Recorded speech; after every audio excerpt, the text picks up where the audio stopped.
ઘરમાં નવું ટીવી આવે એટલે ખુશી તો ડબલ થઈ જાય, પણ શું તમે પણ ઘણા લોકો જેવી એક મોટી ભૂલ કરી રહ્યા છો? નવા ટીવી પર લાગેલું પ્લાસ્ટિક સેફટી માટે રાખી દીધું છે? તો આ આદત તમારું ટીવી ઝડપથી ખરાબ કરી શકે છે. જી હા, ઘણા લોકો વિચારે છે કે પ્લાસ્ટિક રાખવાથી સ્ક્રીન સેફ રહેશે, પરંતુ હકીકતમાં થાય છે તેનાથી ઉલટું.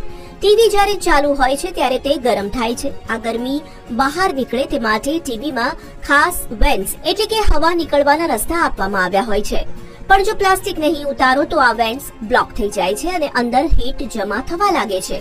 આ ઓવરહીટિંગથી ટીવીના અંદરના નાજુક પાર્ટ્સ જેમ કે મધરબોર્ડ અને આઈસી ખરાબ થઈ શકે છે અને ક્યારેક તો સ્ક્રીન પણ ફૂંકાઈ જાય છે. એટલે જ મોટી બ્રાન્ડ્સ પણ હંમેશા સલાહ આપે છે કે ટીવી ચાલુ કરતા પહેલા પ્લાસ્ટિક દૂર કરો. આટલું જ નહીં, લાંબા સમય સુધી પ્લાસ્ટિક રાખવાથી સ્ક્રીન પર ગુંદરના ડાઘ પણ પડી શકે છે. પછી જ્યારે તમે તેને ઉતારવાનો પ્રયત્ન કરો ત્યારે સ્ક્રેચ પડી જાય અથવા સ્ક્રીનની પ્રોટેક્શન કોટિંગ ખરાબ થઈ શકે છે. તમારો વ્યુઇંગ એક્સપિરિયન્સ પણ ખરાબ થાય છે. પ્લાસ્ટિક હોવાને કારણે સ્ક્રીન વધુ ગ્લોઝી લાગે છે અને આસપાસ લાઇટ હોય તો રિફ્લેક્શન તમને પરેશાન કરે છે. વધુ એક રસપ્રદ વાત, જો તમારું ટીવી રિમોટ IR બ્લાસ્ટર અથવા ઓટો બ્રાઇટનેસ સેન્સર સાથે આવે છે તો પ્લાસ્ટિક હોવાને કારણે તે સેન્સર્સ પણ યોગ્ય રીતે કામ નહીં કરે, એટલે ક્યારેક રિમોટ પણ સાચી રીતે રિસ્પોન્સ નહીં આપે. તો શું કરવું?